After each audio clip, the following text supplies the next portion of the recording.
Hey guys, welcome back to Force Hobbies. I'm Paul, and thanks for tuning into this cool episode here of my EXB build. Here she is right over here. Nice little shot of it. Got a cool wrench there. That means that I like to wrench, which is pretty cool. And as you guys know, I have to get to the chopper there. Yeah, so it's been interesting. This is my first 8S rig, guys. So like my first and last one. I'm probably not gonna get no more. So this channel will be based on this guy here. And the reason why I bought this over the X-Max. I was debating about getting the X-Max. I know it's a legendary car. I just like the look of this one. I think it just looked badass. Because it's an EXB 5th scale. So a really cool truck. And I got it over the Creighton because of the tires. I like these tires a little better. These tires grip better in any dirt. So when you get the Creighton EXB 8S, I think you have to get these tires for that car, so they can grip nicer in the dirt. I like to go bash on the sand and dirt like that. So this just works better out. Shorter chassis base too. Probably better for less chassis flex there when you're going over big jumps. You won't have that, the Creighton's are notorious for that, those rear ends bending and stuff like that. So you always gotta go Creighton EXB, for that. And yeah, so let's get right into it. Okay guys, before I crank her up and stuff here to check out the steering, there is like a mystery grub screw here I got here. This is a little grub screw here. They give an extra piece of plastic, I guess. I don't know, maybe a little kid in China put this in here by mistake. Yeah, when they built it here, I guess. I got a little freebie there. But you do get an extra one for your servo saver. So I did watch a YouTube video. This servo saver here is a little bit tricky. If you guys don't understand this, how you do the servo saver here. I had to hold down some pressure, a lot of pressure to put this screw in there. And then I made it a little bit loose. So I couldn't get my mount properly mounted from the bottom with the screws. I had to play with this screw here to get this in tighter. So this piece here can sit on the servo here. This piece right here, she's sitting right over there. I had to get it more in to get this mount properly lined up properly. So there you go. If you guys are having a problem mounting your ESC to the actual chassis of the car, I recommend you keep playing with that screw. Keep playing with this screw right over here, into here. And I looked on YouTube for the guy who was doing. He put a lot more pressure on that spring, and then he was turning it a lot. So I followed his video there and did the same thing. I got the screw in even more deeper. And then I lined up the box, receiver box, and all that stuff perfectly. It was great. And just make sure you use all these screws here, guys. Very easy to do this. So I did follow the directions here. I just had to watch a video on how to do that. This guy was really putting a lot of pressure on that spring. Don't be shy to do it. Just put that pressure down and just tighten that screw in there. That screw, this 2.5 millimeter screw is pretty heavy duty. It hasn't stripped or anything, so it's good. Don't be shy to do it. So yeah, I mean, it was very, very simple directions here to do all this stuff, guys, with the servo saver and everything. Very easy. You adjust your battery trays, of course. Battery trays are all here. Receiver box, very easy to. It's really, really simply, simply illustrated here in this awesome Arrma manual here. Very easy to read and understand, and you have your gear mesh right here as well. So yeah, it's common sense. Of course, is too tight. At the factories over there in China, I mean, ready-to-own vehicles, especially with the 3S BLXs, they make them tight. So I just got my Arrma ESC from my Spectrum, for my Vortex 3S BLX. I'm gonna put this in there today. So, because my mesh was too tight, it burnt out the motor, and my ESC went the same day. It was crazy. So you gotta be, and also, emphasize also on using blue Loctite for these screws here. Blue Loctite, and when you do it, guys, I know you guys are very happy and anxious to play with these cars, but you at least want to wait a day before you want to play with it, especially bashing it. You don't want to just get excited and put it in there and then go play with it, because your blue Loctite is not really, loose yet. Oh yeah, let's put this car on here real quick. This thing beeps, guys. See, look, it beeps. Is it on though? No, of course not. See? Oh, there we go. Oh, it connected. Wow. See, so if you leave a controller on, like I did, this thing beeps. I am using the DX3, of course. This is an ideal controller for this car here. You can use whatever you guys want. I made it here 8S. I have like 6 controllers now in my house. So, and 8S. This is the only 8S rig in my family right here. So, and again, it does steer very well. just gotta be mindful about that belt crank there, you know, and you just gotta be very mindful about this car here and how it, you know, how it operates. This is a 6S battery for demonstration purposes only here, and look at how thick this chassis is here. It's just really, really thick. I can get a close-up too on this thing in the EXB 8S rig. It's just completely incredible. It's like working on a little mini car at some point. Yeah, if you guys want me, if you guys want me to do some live feeds, let me know too. You know, I'll be more than happy to do answer some questions on these rigs here. And me, I learned. I never had an 8S rig before. It's my first one, so I'm really happy that I put everything together myself. The electronics, the choice, of course. I was gonna go with the Max 6, of course, but I figured just use the Spectrum stuff for now and get used to it. And then when this stuff breaks, I'll get that my ideal ESC, which is the Max 6. And you compare it to with the 1100 kV also.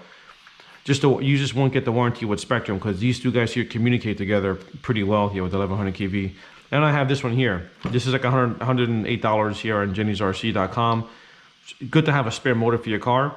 I definitely recommend getting a spare part for your car because I now have 2 motors. If it gets too hot outside, I can swap them out. I'm gonna get the screws from Horizon and get the pinion gear and just have it ready to go. You can really just swap out motors in a field, you know. Yeah, so I do have this over here. So this is a massive thing here. Look at this thing here, you guys. Whoever uses this stuff here, I mean, I'm not gonna really, I think I'm just gonna get my wrench out and do this stuff here. I think these tools here aren't the ideal tools here. And again, yeah, you do like any other videos. I know I'm late into the game here with this build here, but this is the servo that I'm going to use on my stock servo. This is the S905 Spectrum servo. It comes in an 8S rig. It is a 1/6 scale servo. I'm gonna get a 1/5 scale servo eventually when this one breaks, and just put this box in there. So it's no big deal really too. So and you get your other you're gonna get that 17 tooth also. That 17 tooth spine here for that servo too, the big servo. They give you that too. So you have all the parts you need to put the other servo in, which is, you know, fantastic. And over here, guys, you can have your dampening stuff here. I'm not gonna tell you about this stuff. It's already been, you know, in other videos. I'm not gonna dampen the car yet. I'm gonna check it out how it performs and get this cool. You get this cool tool over here too as well to take out some of the pins over here too. I think some of the clips. This comes in handy to take out the clips over here and stuff like that. So it's good to come in handy for a lot of cool things here. All these back clips here. So it's another new experience for me too to learn, you know, other new learning experience. Let's shut this guy off here with the 6S battery. And also you have your battery tray here. With your battery trays here, let's unplug this guy here.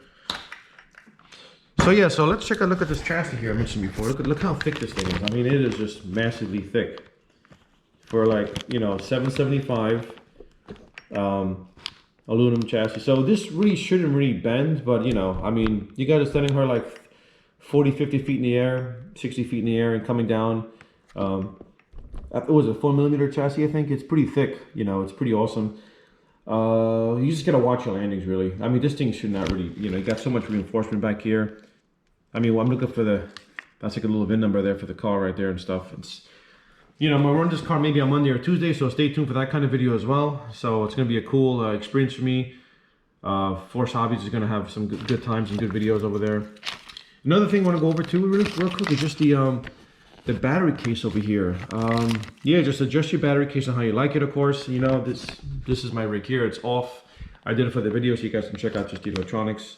So once you put this back there, you want to make it snug for your battery. So whatever battery you guys decide to use, you know, I do recommend leaving a little bit of space though for it. You know, leave a little bit of space for God's sakes. You know, like I said before, like having your cable in here is ideal. Your balance lead, you know, you want to have it properly secure in there, you know, fastened up.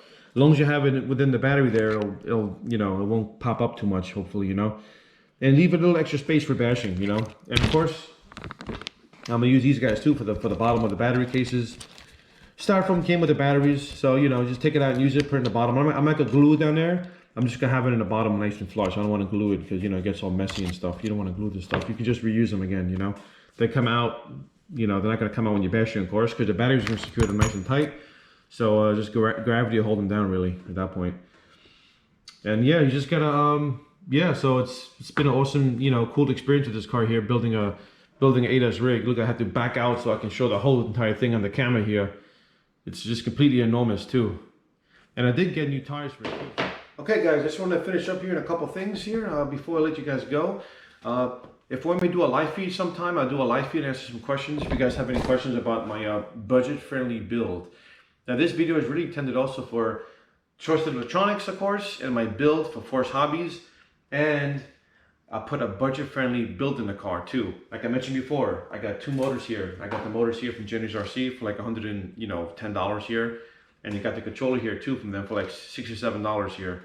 So, it's really, really good budget build too. You can have some, those of you guys who are interested in also the Outcast EXB 6S.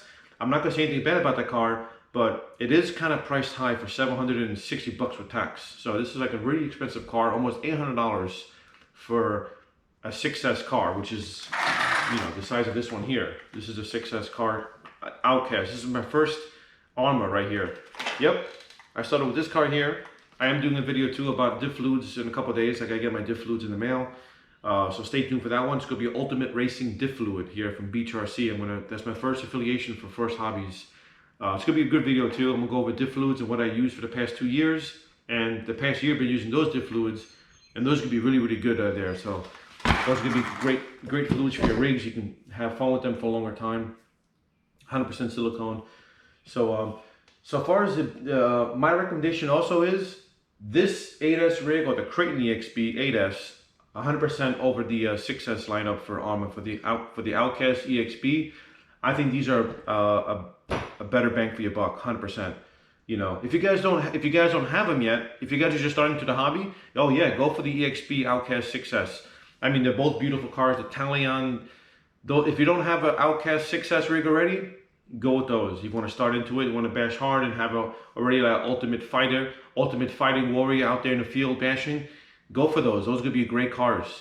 But if you have an Outcast, if you have one of these already, I haven't bent this chassis yet. This is a V4. You don't have to upgrade to those EXBs, I mean, I did some upgrades here with the chassis braces here, like $50, $60 just to get it a little bit metal, Did it myself, get the front plate here, EXB capable. I put that stuff into myself, so I had a video on that before too, that I did this, and it's building up very well. I mean, I haven't had no problems with that car, as far as chassis build. Remember, these chassis flexes also for the Creighton EXB too. You gotta watch out, that's a longer wheelbase car. So you gotta watch out for these cars here.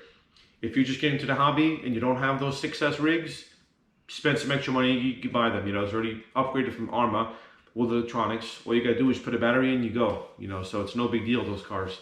But if you're into the hobby like me, and this is my first 5th scale, I think this is like a better bang for your buck, honestly, So that's just from Force Hobbies' opinion. I mean, $700 for this guy here, and again, I did a budget-friendly build, so less than $400 for the electronics with the motor too. With the main motor, with the extra motor, it's like $400. So that's the price of an X-Max, honestly, So debate about an X-Max. When you get an X-Max, you gotta put a Max 6 in there anyway. You're gonna buy it, it's gonna be underpowered. So automatically you're gonna spend like what, $1,200 for an X-Max, and you gotta put another $150 for the ESC. You gotta go with the Max 6. So there you have it. You gotta get a better ESC off the bat. The motor for the X-Max is really, really good. So I did some research on both of them too. But yeah, and this just looks badass. The Outcast EXB, 8S just looks awesome. It just looks really cool. And it looks just badass. I mean, look at the cover, guys. Look, it looks, when I send this thing, it looks just awesome jumping, Look at this, cool cover, the basher there, the wrencher there. So it looks like a cool overall car. All right, guys. Yes, so today's Saturday, July 3rd. It's gonna be have a happy 4th of July weekend. Be safe out there. And if you guys like the content on Force Hobbies, like, subscribe to my channel, it'd be great. I guess it can motivate me to make more videos about stuff like that. And I hope I can help people out with this car here. Any questions you have, feel free to send them my way, I'd be happy to answer any kind of questions. And just don't overdo it, guys, with your rigs too. Just buy what you can fix, So I have 3 of these big rigs here. I'm done. 2 6S's and 1 8S. I mean, there's a lot of cars. You buy a lot of tools, so just take it easy with the hobby, Don't go in over your head.